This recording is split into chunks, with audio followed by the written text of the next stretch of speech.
pen snapped. The sound echoed like a gunshot in the silent boardroom, causing the young man at the head of the table to flinch. He looked down at the shattered plastic in his hand, ink bleeding onto his fingers like a dark bruise. Across from him sat his father, a titan of industry who didn't look at his son with anger, but with something far worse: complete indifference. "Failure isn't a genetic trait, Leo," the older man said, checking his watch. "Yet you seem determined to prove biology wrong." Leo Vandermeer had everything: billions in inheritance, the best tutors, the finest suits. But in that moment, he felt like a fraud. He didn't know that his salvation wouldn't come from a professor or a CEO. It was waiting for him in a greasy 24-hour diner, holding a pot of coffee and harboring a secret that would bring his father's empire to its knees. The grandeur of the Vandermeer Tower was suffocating. Every inch of the 90-story glass monolith in downtown Chicago screamed power.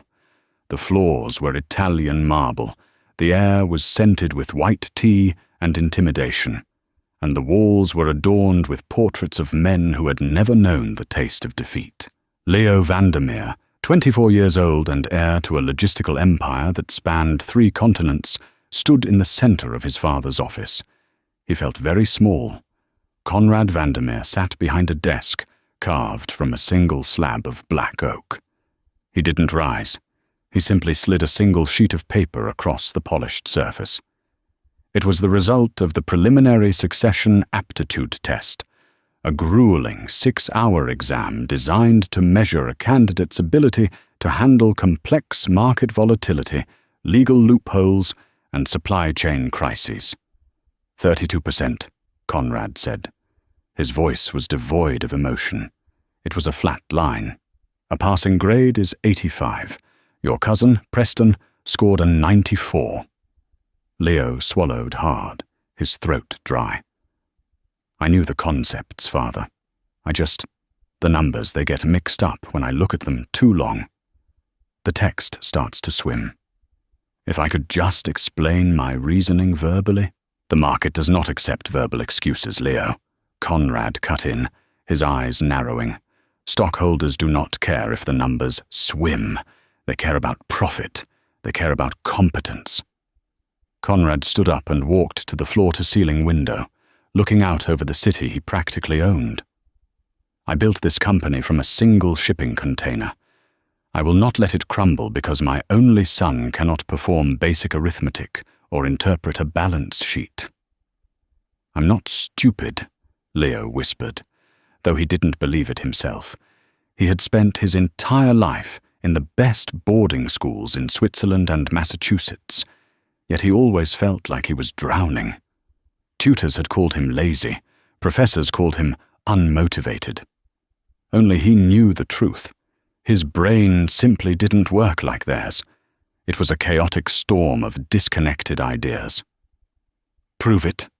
Conrad turned back, his silhouette sharp against the grey sky. "The final board review is in 3 weeks. It is an oral and written defense of the upcoming merger with Harrington Logistics. If you fail to impress the board, if you fail to score above 90, I am removing you from the line of succession. Preston will take over as COO, and your trust fund will be dissolved." Leo felt the blood drain from his face. "You disown me? Over a test?" "I would save my company from a liability," Conrad corrected. 3 weeks, Leo. Do not disappoint me again. Though frankly, I expect you will." Leo grabbed the test results, crumpled them in his fist, and turned on his heel. He walked out of the office, past the sneering secretaries and the oil paintings of his ancestors, and didn't stop until he hit the elevator button. As the doors slid open, a tall, sharply dressed man stepped out. It was Preston Graves, his cousin. Preston was everything Leo wasn't: precise, charming, and ruthless. 32%?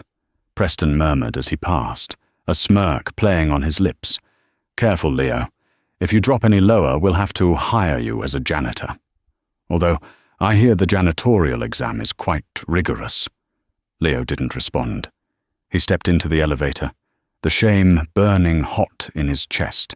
He needed to get away. Anywhere that didn't smell like money and judgment.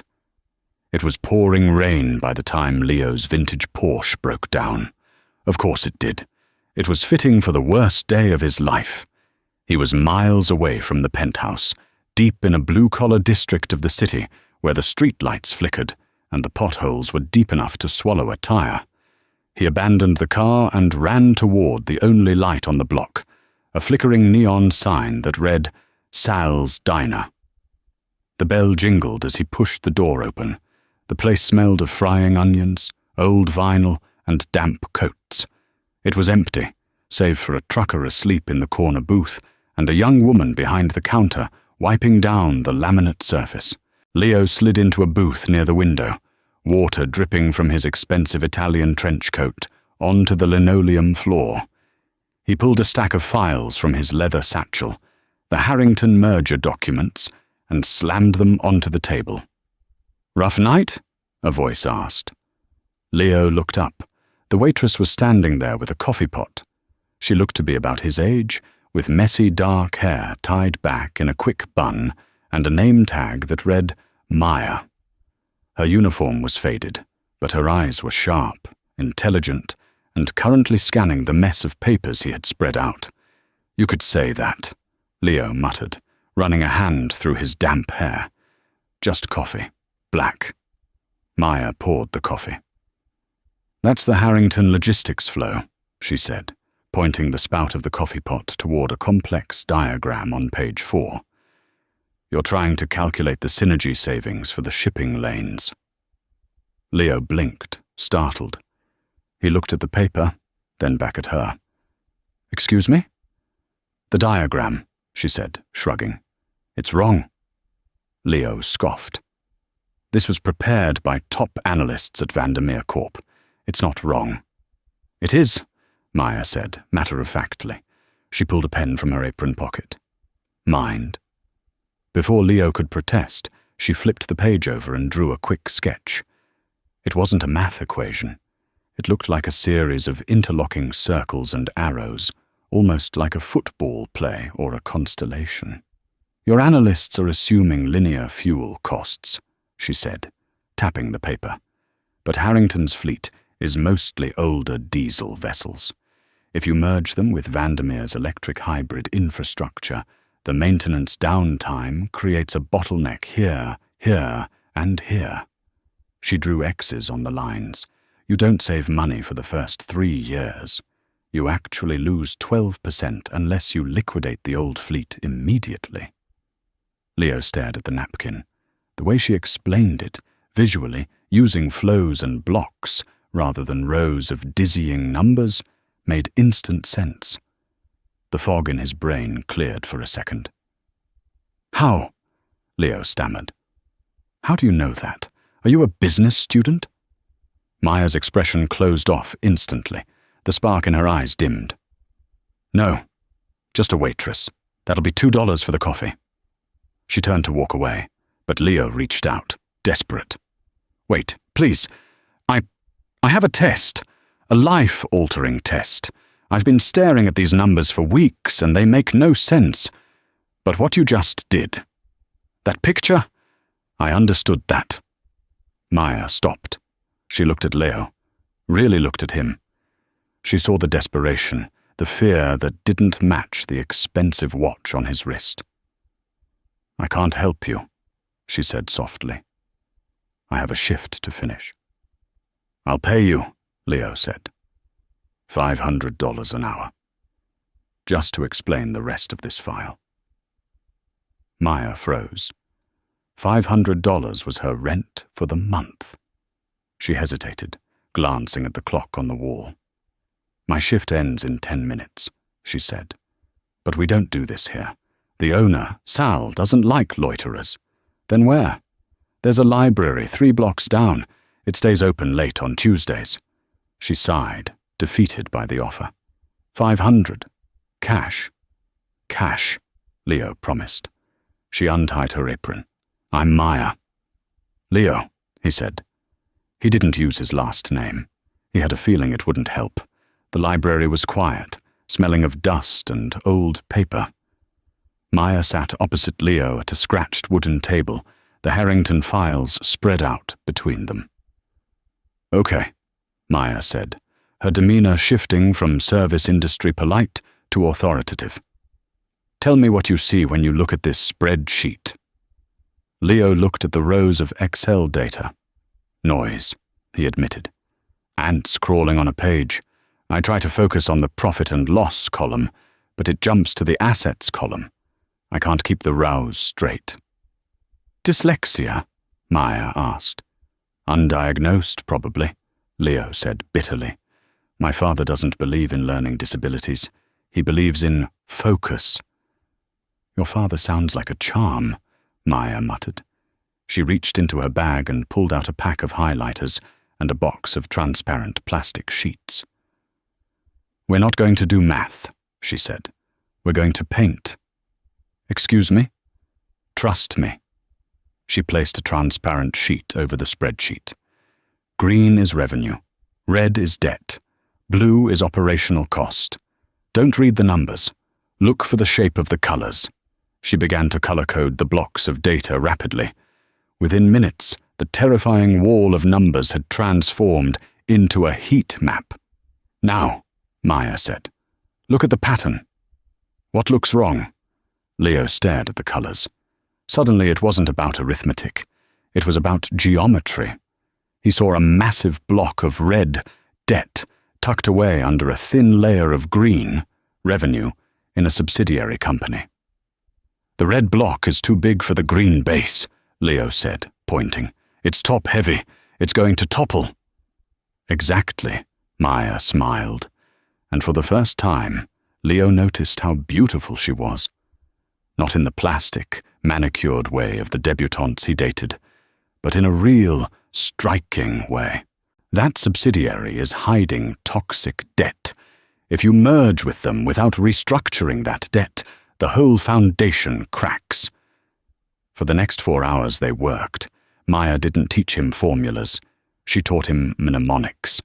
She turned stock market fluctuations into musical rhythms, tapping the table to show volatility. She turned supply chains into stories about rivers and dams. It was the secret. It wasn't a cheat code. It was a translation. She was translating the language of business into the language of Leo's brain. You're a genius, Leo breathed, staring at a complex risk assessment he had just solved in under 2 minutes. Maya, why are you working at a diner? You should be running a hedge fund. Maya stiffened. She capped the highlighters with a sharp click. I was, she said quietly. Or I was going to be. I was a double major at MIT, mathematics and economics. What happened? Leo asked gently. Maya looked away, her jaw tightening. My father was a professor. He developed a predictive algorithm for logistics, a way to see supply chain crashes before they happened.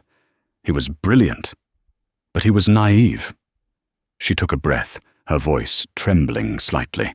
He brought his work to a major corporation looking for funding. They stole it. They buried him in legal fees, sued him for patent infringement on his own invention, and bankrupt us. He had a stroke from the stress 2 years ago. I had to drop out to pay for his care facility. Leo felt a cold pit in his stomach. Which corporation? Maya looked him in the eye. Vandermeer Logistics. The silence that followed was deafening.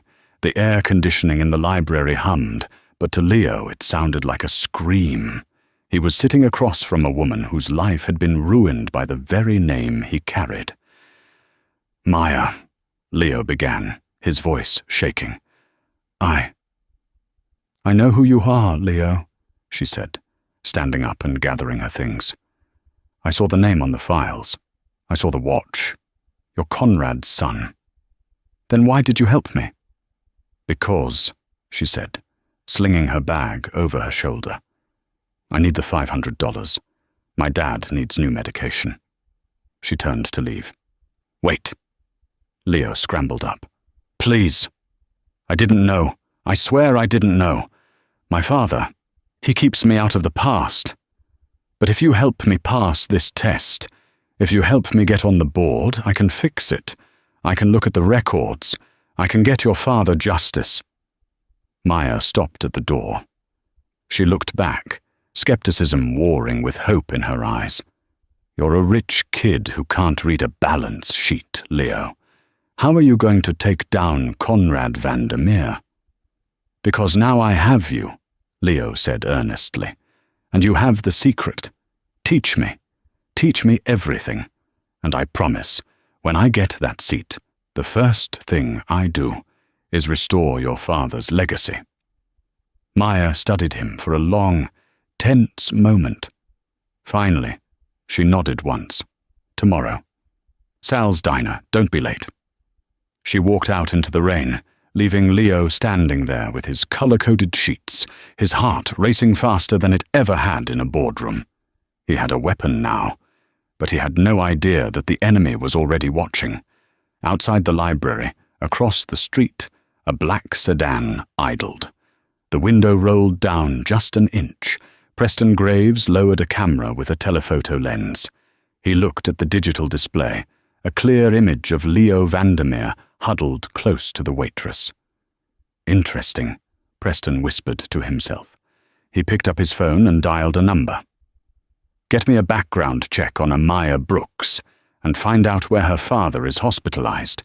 I think Leo just found a pet project. Let's make sure it blows up in his face. For the next 2 weeks, Leo Vandermeer lived a double life. By day, he played the part of the dutiful, incompetent son at Vandermeer Tower, nodding vaguely during meetings, while Preston smirked at him from across the mahogany table. But the moment the sun dipped below the Chicago skyline, Leo shed his tailored suit for jeans and a hoodie, driving his rental Ford, the Porsche remained, in the shop, to avoid suspicion, to the flickering neon sanctuary of Sal's diner. The secret was not a single trick. It was a complete restructuring of reality. Stop looking at the profit margins, Maya commanded on the 5th night. She slammed a basket of onion rings onto the table. Look at the onion rings. Leo blinked, rubbing his tired eyes. I'm trying to understand the Q3 fiscal projections for the Asian shipping lanes, Maya. Not appetizers. They are the same thing, she countered, sliding into the booth opposite him. Watch Sal. Leo looked toward the grill. Sal, the heavy-set owner, was a blur of motion. He was flipping burgers, dropping fries, and shouting orders. Sal has a limited amount of grill space, Maya explained, pointing.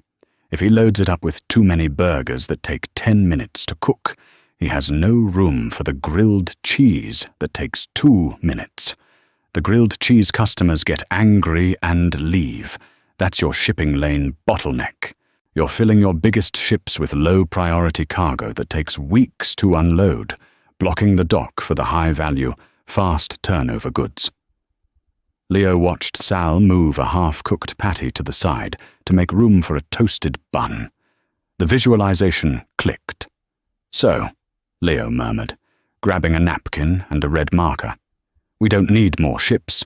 We need to prioritize the grilled cheese cargo, the perishables and high-tech components, and route the burgers, the raw materials, to the secondary ports. Bingo, Maya smiled. It was a genuine smile, one that made Leo's chest tighten in a way that had nothing to do with anxiety. You just saved the company $40 million in demurrage fees. Eat an onion ring. You earned it. As the days passed, they moved beyond the diner. Maya took him to the crumbling industrial district where the Vandermeer trucks actually loaded. She showed him how the drivers were overworked, sleeping in their cabs because the routing software, designed by men who had never driven a mile, was impossible to meet. Your father sees these men as numbers, Maya said, standing by a chain-link fence as rain drizzled down on them. Assets to be squeezed. But if you treat them like assets, they break. If you treat them like the engine, you maintain them. Leo looked at the tired faces of the drivers. If I fix the routing logic, he said, staring at the trucks, I can reduce their hours by 15% without losing delivery speed. I just have to optimize the hub transfers. And how do you explain that to the board? Maya asked. They don't care about driver sleep. I tell them it reduces insurance liability and fuel idle time, Leo said, his voice firm. I speak their language, but I implement your heart. Maya looked at him, surprised. That is actually brilliant. I have a good teacher, Leo said. He turned to her. They were close, the rain creating a curtain around them. He saw the fatigue in her eyes, the shadow of the burden she carried for her father. Maya, about your dad. I looked into the legal files. The non-disclosure agreement he signed. It's shaky. There's a clause about intellectual property continuity. Once I'm on the board, I can declassify the development logs. We can prove he wrote the code before he ever walked into Vandermeer Corp.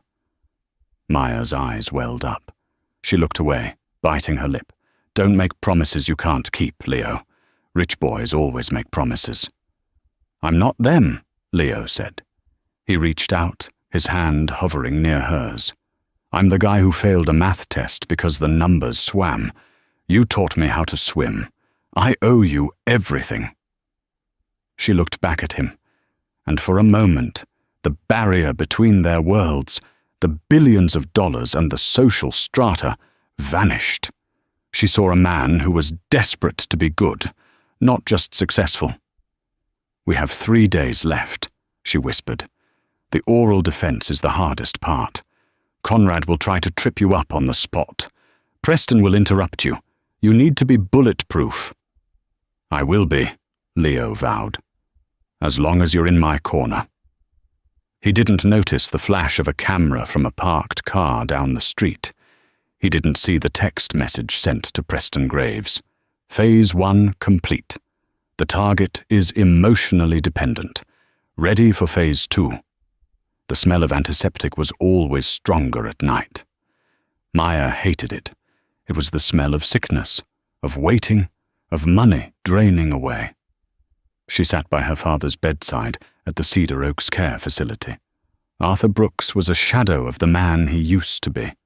The stroke had left him partially paralyzed and unable to speak clearly, but his eyes were still bright. He squeezed Maya's hand with his good side. I'm okay, Dad, she lied, smoothing the blanket. Work is good. I have a new client. He pays well. The door to the private room opened. Maya didn't look up. Nurse. He already had his evening meds. I'm not the nurse. The voice was smooth, cultured, and laced with malice. Maya spun around. Standing in the doorway, wearing a cashmere coat that probably cost more than Maya's entire life earnings, was Preston Graves. Maya stood up instantly, placing herself between Preston and her father. Get out! How did you find us? Preston stepped inside, closing the door softly behind him. He looked around the room with a sneer of distaste. It wasn't hard. You have a distinct digital footprint, Miss Brooks, and Leo is not exactly subtle with his little nighttime excursions. If you're here to intimidate me, Maya said, her voice shaking but defiant, it won't work. Leo is going to pass that test. He knows the material. Oh, I know he does, Preston chuckled, walking to the foot of the bed. He looked down at the frail man lying there. Arthur Brooks, the tragic genius. I remember reading the case file. My uncle Conrad crushed him like a bug. It was strictly business, of course. Arthur let out a low, distressed groan. Maya's hands curled into fists. Leave him alone. Get out before I call security. You could do that, Preston said, examining his manicured fingernails. But considering I just bought Cedar Oaks Care Facility this morning, security works for me. Maya froze. What? I bought the debt, Preston said casually. "This facility has been underperforming. I'm thinking of restructuring, cutting costs, evicting non-essential patients who are behind on payments." "I'm not behind," Maya snapped. "I paid this month." "Technically," Preston drew a folded paper from his pocket. "You missed a surcharge in February of last year, a clerical error, but enough for me to legally terminate your father's care contract. Immediately. Tonight." He let the words hang in the air. "Tonight, Maya. I can have him wheeled out to the curb in 30 minutes. It's freezing outside. I doubt he'd last the hour."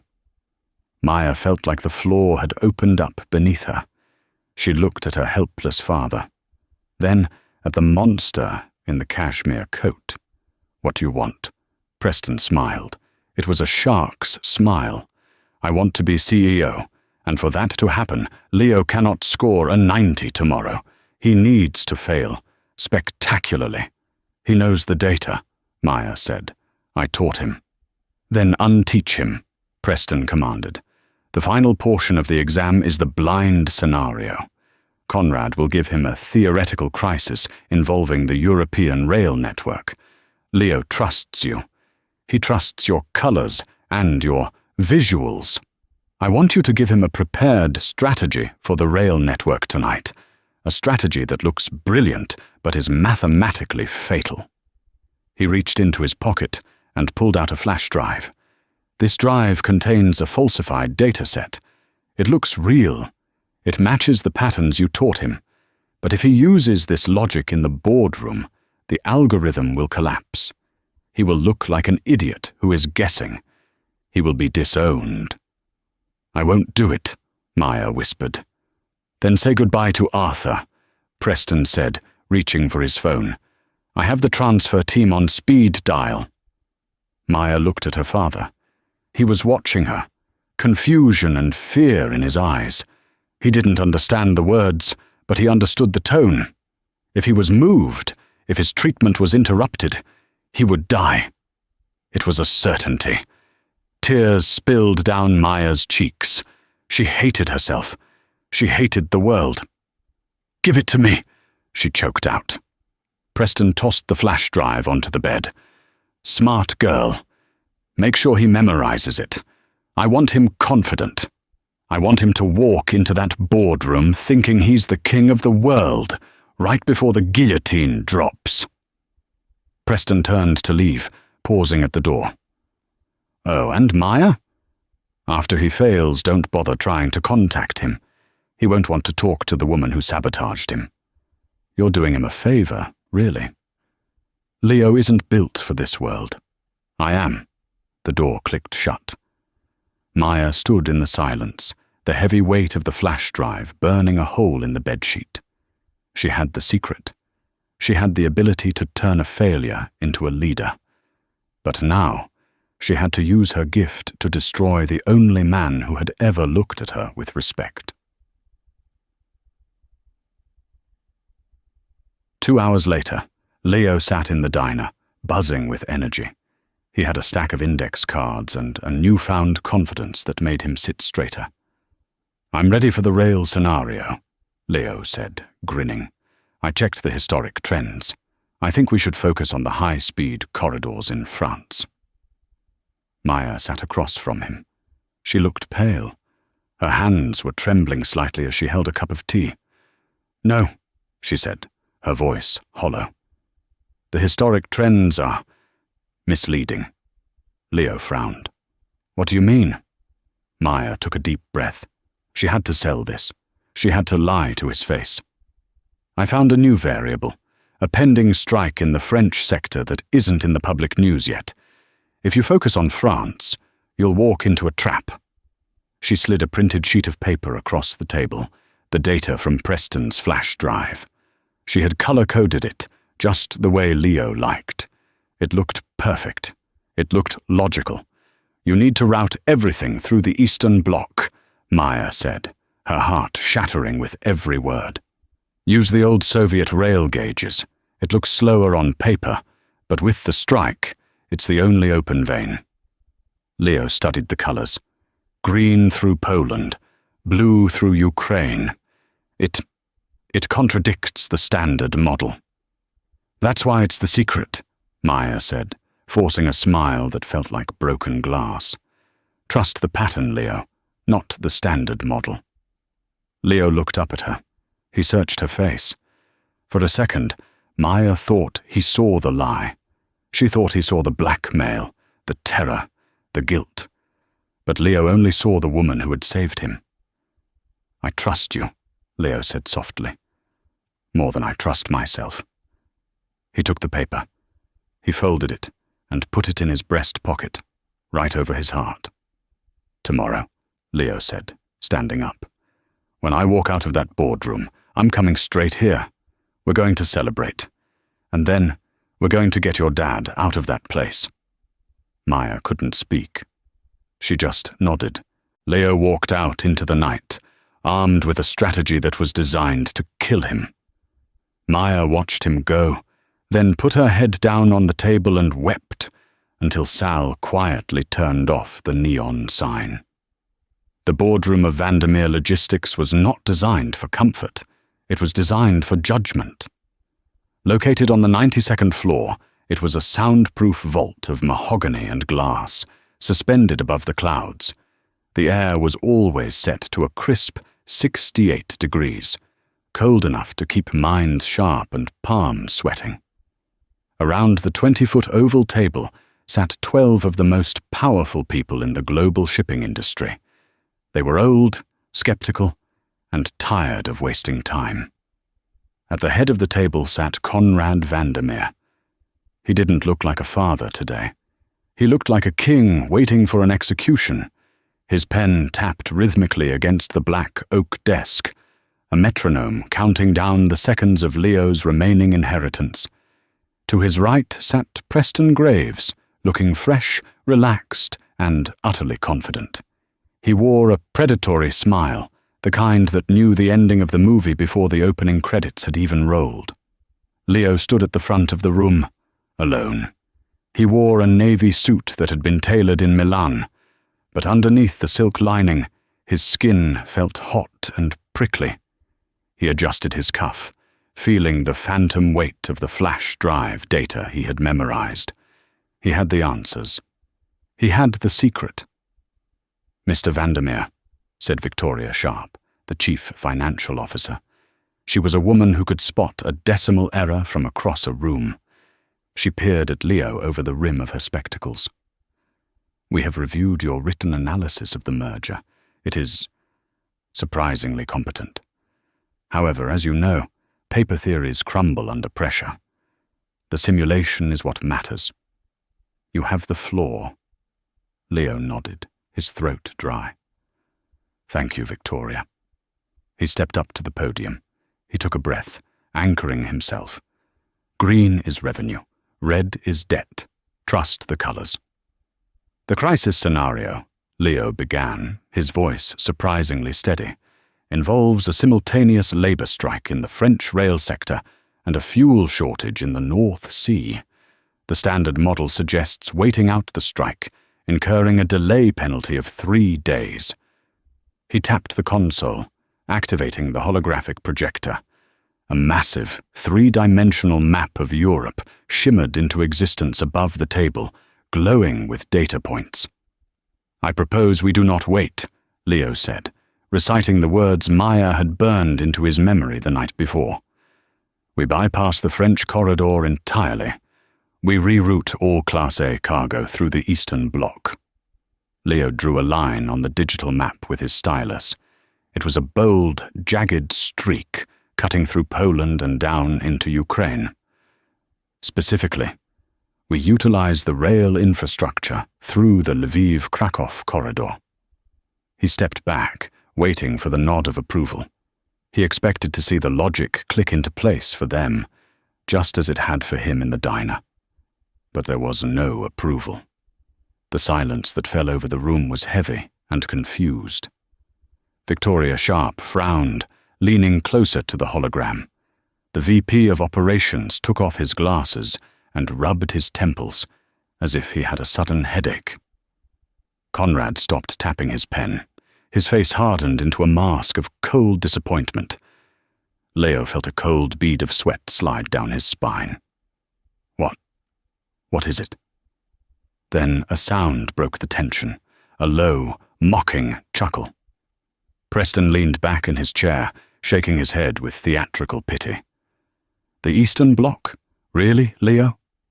Leo turned to his cousin. It's the only open vein. The strike doesn't affect that region. No, the strike doesn't, Preston said, his voice dripping with condescension. But perhaps you missed the regulatory memo from 5 years ago. The gauge width in that sector was standardized by the EU. It excludes heavy freight hauling for environmental compliance. If you send our trains there, they will be impounded at the border within 6 hours. Preston turned to the board, spreading his hands. He would bankrupt the division in 48 hours. It's a rookie mistake. Actually, it's worse.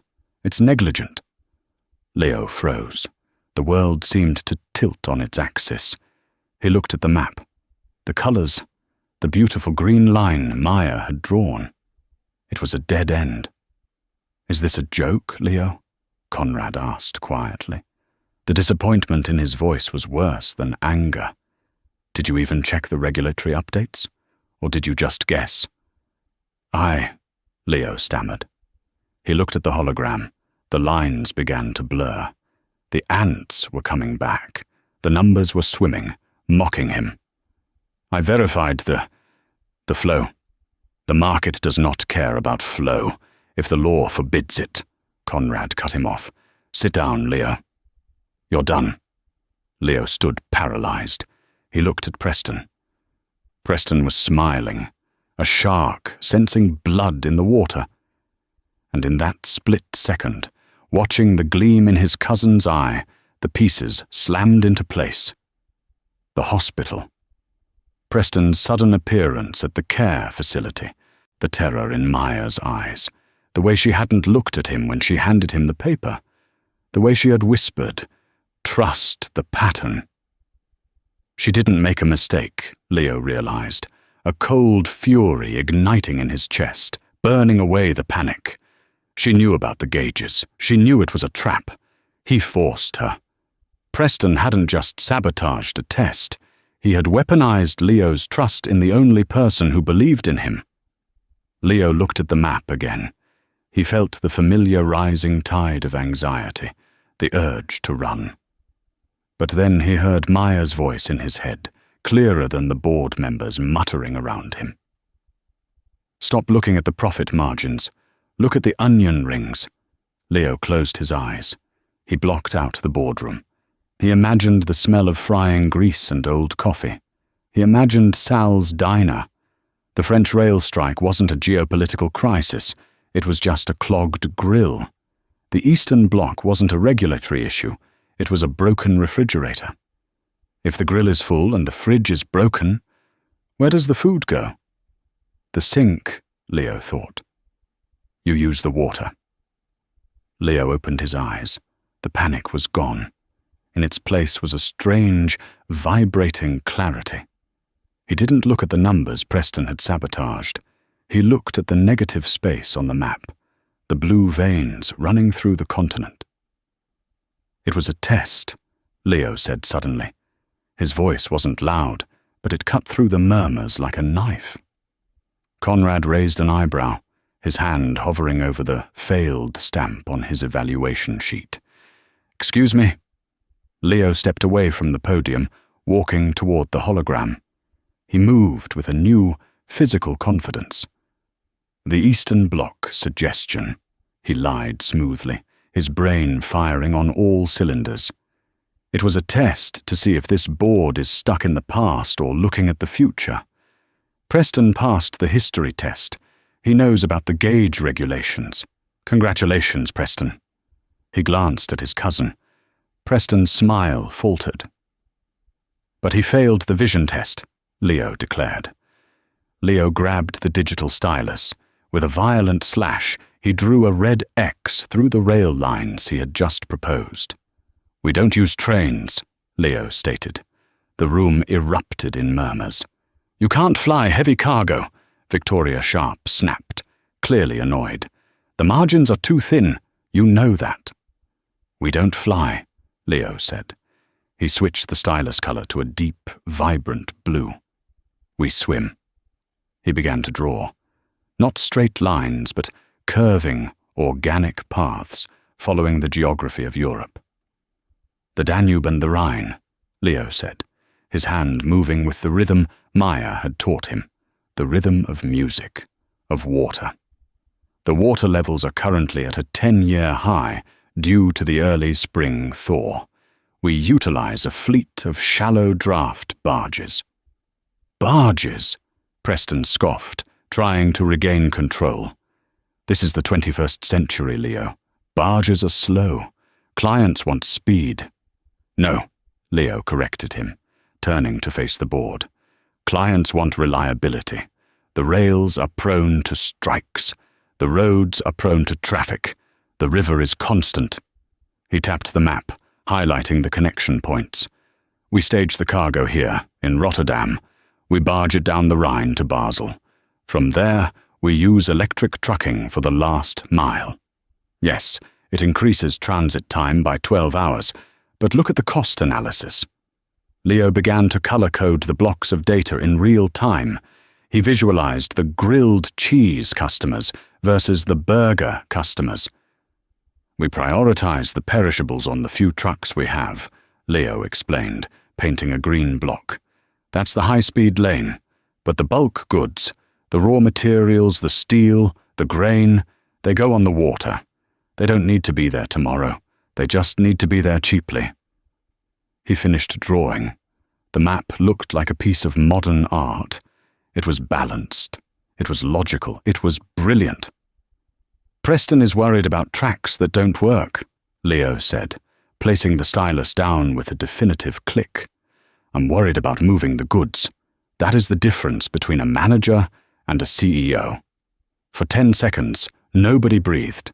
The hologram spun slowly in the air, the blue lines glowing against the dark map. Victoria Sharp leaned forward, her eyes scanning the new data. She punched a few numbers into her calculator. She stopped. She looked up at Leo with an expression she had never worn before. Respect. "The barge capacity," she murmured. "With the current fuel surcharges on trucking, the margins would actually increase by 8%. It holds up." Conrad Vandermeer stood up. The chair scraped loudly against the floor. He walked over to the hologram. He looked at the blue lines. He looked at the river. Then he turned to his son. "Where did you learn to think like this?" Conrad asked. His voice was unreadable, stripped of its usual disdain. "This isn't in the textbooks." "No," Leo said honestly, holding his father's gaze.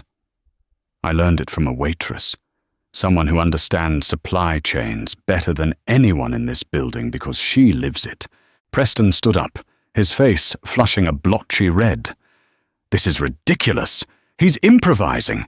He just admitted he learned it from a servant. That river plan is reckless." "It's approved," Conrad said. The words were final. "The board accepts the proposal. Leo, you scored a 98. Leo let out a breath he felt like he'd been holding since he was 12 years old. The knots in his shoulders loosened. He had done it. He hadn't just passed. He had rewritten the rules.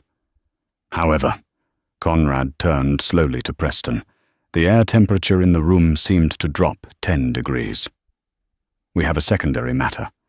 Preston, you were very quick to point out the specific regulatory error in the Eastern Bloc data."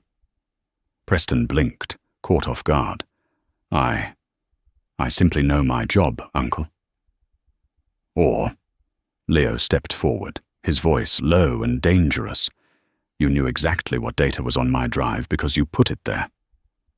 "Excuse me?" Preston laughed, but it sounded like a glass cracking.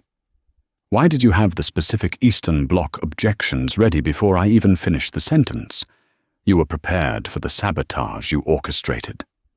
"You have no proof," Preston sneered, adjusting his cuffs, though his hands were shaking. This is a desperate deflection. Just the word of a learning disabled heir and a waitress. Leo smiled. It wasn't a happy smile. It was the sad, resolved smile of a man who was about to drop the guillotine. "I don't," Leo said softly, looking toward the heavy doors of the boardroom. "But she might." The silence in the boardroom was no longer meditative. It was suffocating. Leo's accusation hung in the air like smoke, choking the oxygen out of the room. Preston Graves stood by his chair, his knuckles white as he gripped the mahogany edge. He looked at the board members, men and women he had charmed for years, and saw their expressions shifting from confusion to suspicion. "You have no proof," Preston sneered, though his voice lacked its usual polished cadence. It was brittle. "This is a desperate deflection, Leo. You're improvising, and now you're slandering me to cover up your lack of preparation. Just the word of a learning disabled heir and a waitress?" Leo didn't flinch. He didn't look at Preston. He looked at the heavy double doors at the far end of the room. A small, sad smile touched his lips. "I don't have the proof," Leo said softly, "but she might." As if on cue, the heavy oak doors groaned. They didn't swing open with the brisk efficiency of a secretary. They opened slowly, heavy and deliberate. Heads turned. Victoria Sharp adjusted her glasses, squinting against the light from the hallway. Conrad Vandermeer leaned forward, his brow furrowed. Standing in the threshold was a trio that had no business being on the 92nd floor of the Vandermeer Tower. First was Maya. She had traded her diner uniform for a simple blazer, but she looked more regal than anyone in the room. Her face was pale, drawn tight with exhaustion and grief, but her eyes were burning with a cold, focused fire. Behind her was Sal. The heavy-set diner owner looked uncomfortable in his grease-stained polo shirt, his arms flexing as he pushed a wheelchair. And in that chair sat Arthur Brooks. The man was frail, a blanket tucked around his knees, his face partially slack from the stroke, but his eyes were alert. He scanned the room, his gaze landing on Conrad Vandermeer with a weight that seemed to crush the air between them. Preston's composure shattered instantly. "Security!" he shrieked, his voice cracking. He pointed a trembling finger at the door. "Who let these people up here? Get them out. This is a restricted meeting." He reached for the wall phone, desperate to summon the guards, to scrub this variable from his equation. "Sit down, Preston." The command was not shouted. It was spoken with the low, resonant timbre of an earthquake. Conrad Vandermeer hadn't moved from his seat, but his presence filled the room. "But, Uncle, I said sit down," Conrad repeated, his eyes locked on the man in the wheelchair. Preston sank back into his leather chair, looking like a trapped animal. Maya stepped into the room. The plush carpet swallowed the sound of her footsteps. She didn't look at the billionaires or the analysts. She walked straight to the head of the table, stopping only when she was inches from Conrad. "My name is Maya Brooks," she said. Her voice was steady, though Leo could see the slight tremor in her hands. "You know my father, Arthur." Conrad looked at the man in the wheelchair. For a fleeting moment, the mask of the ruthless CEO slipped. A flicker of recognition, and perhaps deep, buried shame, crossed the Titan's face. "I remember him," Conrad said slowly, his voice losing its edge. "Arthur Brooks. We did business years ago. He was a brilliant mind." "He was a mind you stole from," Maya corrected him. The accusation was sharp, slicing through the corporate pleasantries. "You took his algorithm. You buried him in legal fees until he broke. You built this empire on the foundation he poured, and you left him to rot." The board members exchanged nervous glances. Victoria Sharp looked down at her notepad. This was the dirty laundry they all knew existed, but never acknowledged. "I am not here for the past, Mr. Vandermeer," Maya continued, her voice rising in strength. "I am here because your family seems determined to destroy what little we have left." She reached into her pocket and pulled out her smartphone. "Last night," she said, turning to face the room, "your nephew, Preston Graves, came to the Cedar Oaks Care Facility. He didn't come to visit. He came to blackmail." "Lies!" Preston shouted, jumping up again, sweat beading on his forehead. "She's a liar. She's a gold digger working with Leo. They planned this." "He threatened to evict a stroke victim," Maya continued, ignoring Preston's outburst. "He bought the facility's debt solely to hold my father's life hostage. He told me that if I didn't give Leo false data, if I didn't ensure Leo failed this test, he would throw my father out onto the street in the middle of winter." A collective gasp went through the room. Even in the cutthroat world of high-stakes logistics, there were lines. "Prove it," Preston hissed, his eyes darting around the room. "It's your word against mine, and I am a Vandermeer." Maya didn't speak. She simply tapped the screen of her phone. She swiped up, connecting via Bluetooth to the boardroom's teleconference system. The speakers mounted in the ceiling, usually reserved for calls with Tokyo and London, crackled to life. First, there was the sound of a heart monitor beeping in the background. Then, Preston's voice filled the room, smooth, arrogant, and undeniable. "I want you to give him a prepared strategy.